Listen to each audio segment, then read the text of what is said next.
viewers.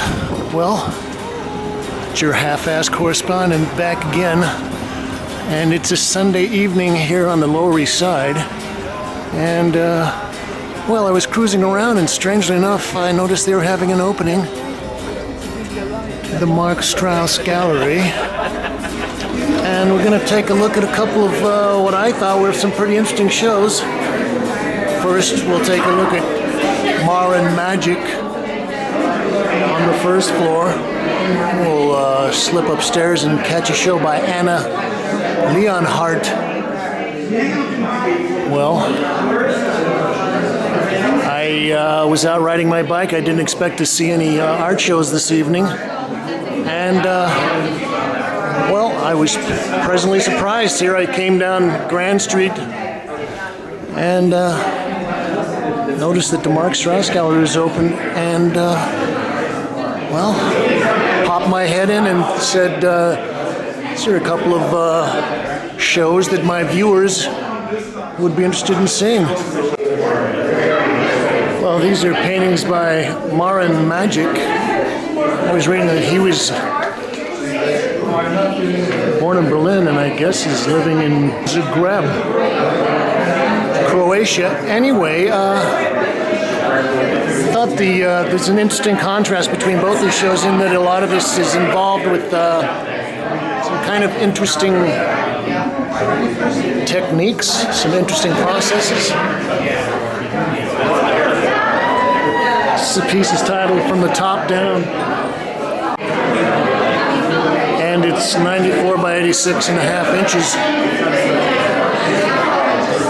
You know, I don't know how many of you have ever done the little thing when you're a kid where you color a paper with some crayons and then you coat the entire page with a black crayon and then sort of scrape through. I don't know what the technical term of that is, but that's kind of the way that these paintings are created. And okay, so this is acrylic, gesso, pigmented spray, paint, oil, pigmented color pencils. Got a couple of smaller pieces. This is titled Fruit Bearer. Acrylic, gesso, pigment spray, oil paint, pigmented color pencil on linen. It's 23 by 15. This is Fruit Bearer 2. Kind of see these wavy lines here. A lot of this is, I think they talk about him painting in reverse, where he kind of makes these images or starts the images in white and he kind of spray paints and does other kind of things, and then coats it in black and starts to sand into the image.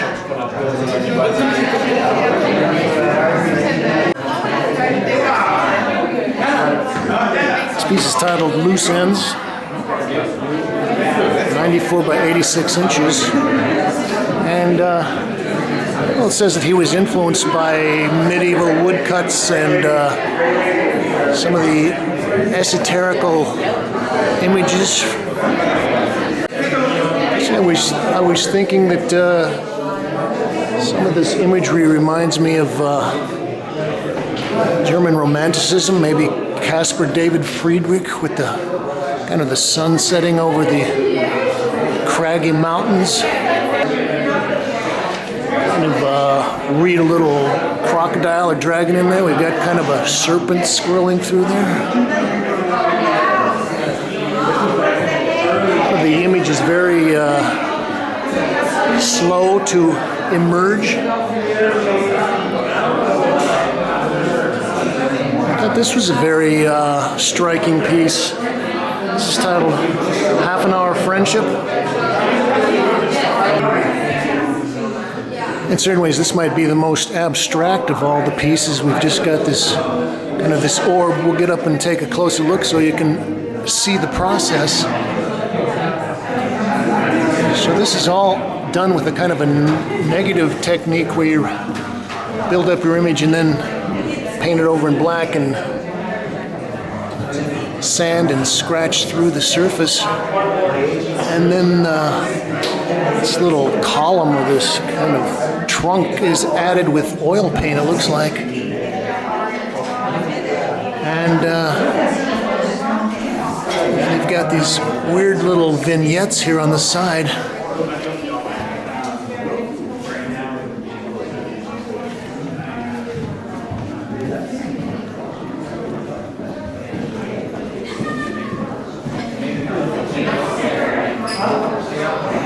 It's also kind of an interesting piece. This is a little smaller.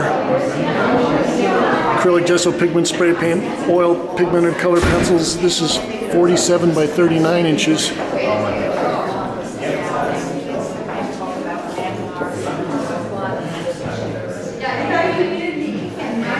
So you've got kind of a classic 18th century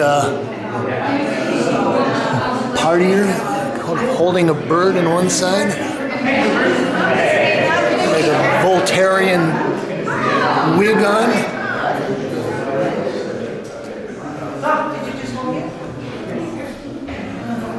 And he looks like he juices up a little bit of this color with some colored pencils on the surface, maybe.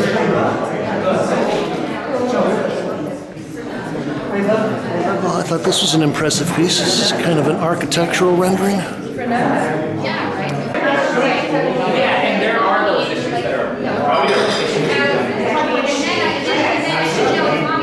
Hey, well, for those of you who watch the Kalm reports, the rough cuts on a regular basis, you know how I'm usually running late. Well, they actually closed the gallery down before I had a chance to get up here to the second floor and take a look at an exhibition by Anne Leonhardt. Well, I decided that I'd have to come back and finish this report because I think that well, the contrast of these two shows is pretty interesting, and Anne is doing some nice stuff here with the oil paint. This is called Eldridge 13, 26 by 34 inches oil. Well, in the press release, they say that all these paintings were made during a 3-month residency. And I guess Anne is a German artist.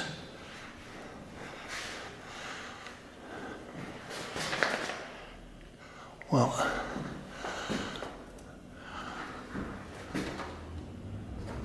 this is titled Eldridge 7. And I think one of the things that I wanted to point out is that this is all done with a large palette knife, kind of sliding on these things, maybe even a squeegee, and even a little kind of punctuation strokes are also done with a palette knife. Is Eldridge 10, so maybe she had a studio on Eldridge Street, which is just a couple of blocks away from here. I like the physicality of the paint and the way that she's kind of layering these things. We can get up and look at some of these strokes, and well, you can see kind of the process that she uses. This is a larger piece. It's titled Eldridge 1. This is 74 by 63. And, well, I think some of this work with the squeegee like this makes me think of some of Gerhard Richter's big squeegee paintings, and there's also kind of an echo of maybe early Bryce Marden when he was doing a lot of his work with the palette knives and wax. But I think that she's doing something a little different because, well, she variegates her ground, and then, well, these strokes are again kind of a nice addition, and well, you can see how there are kind of repeated slides across there that she kind of layers.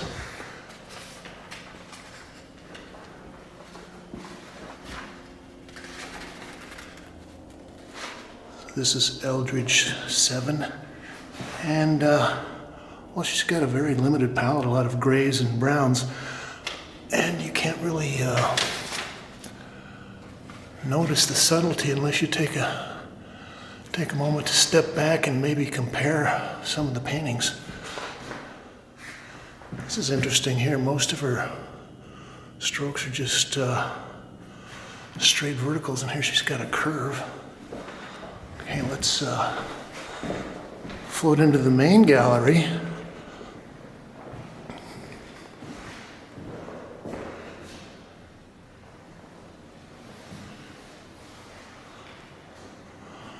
Well, if this was the results of a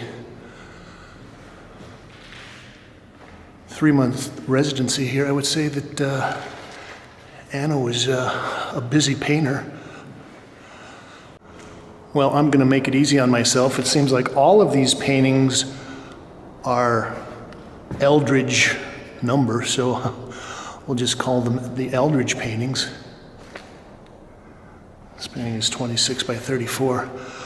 Well, I was just talking to the director, Ken, and, well, he made it a point of saying that Anna never actually paints with gray, that all of these colors start out as pure colors and whites, and all of the mixing is done on the canvas, and she kind of keeps skidding and skidding and skidding the colors around until she gets kind of the interesting blend that she wants.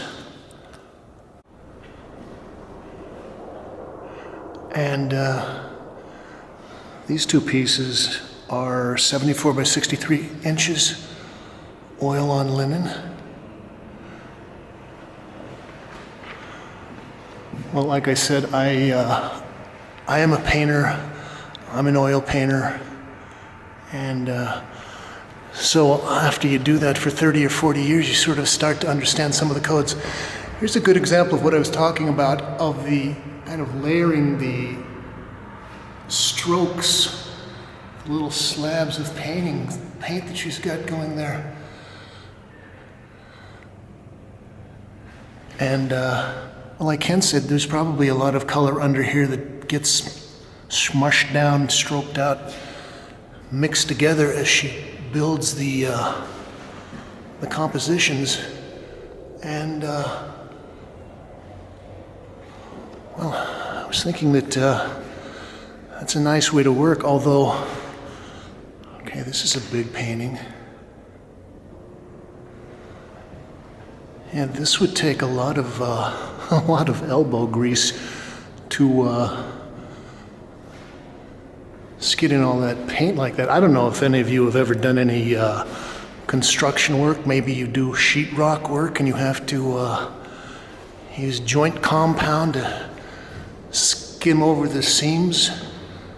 But yeah, there's a lot of work in there, and you know, when you want to get something that's nice and smooth like this, you have to use very, very broad knives or squeegees.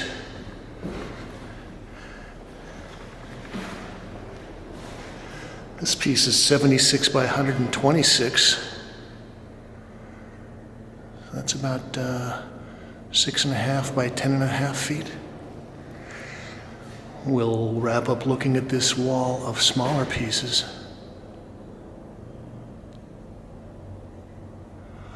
Well, one of the interesting things about this grouping is that, well, she's got more color coming through. She hasn't kind of kept sliding the pigment back and forth until it's kind of grayed out. She's let a lot of that come through. So she's got kind of an Indian red and maybe a phthalo blue. Got a little shot of pink there.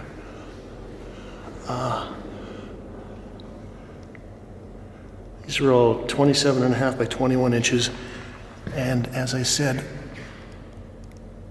I like oil painting, and I like this particular group of work because you can almost take kind of a forensic study of the way she builds these surfaces. You can see the layering, the skidding. Now, I don't know if she does a lot of scraping, but she could. And although I think it says it's all done wet and wet, and well, Ken said she did these just around the corner on Eldridge Street from here, and said that they actually, I guess, have a little studio. Maybe they're the people that organized the residency. That's nice.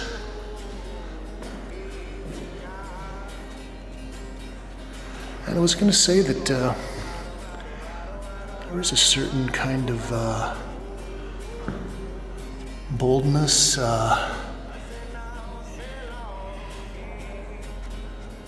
courage that it takes to just make a stroke like that and hope that it helps carry the painting. This is James Kalm, looking at a group of paintings here by Anne Leonhardt at the Marc Straus Gallery, 299 Grand Street, on the happening Lower East Side. Thank you, Kate.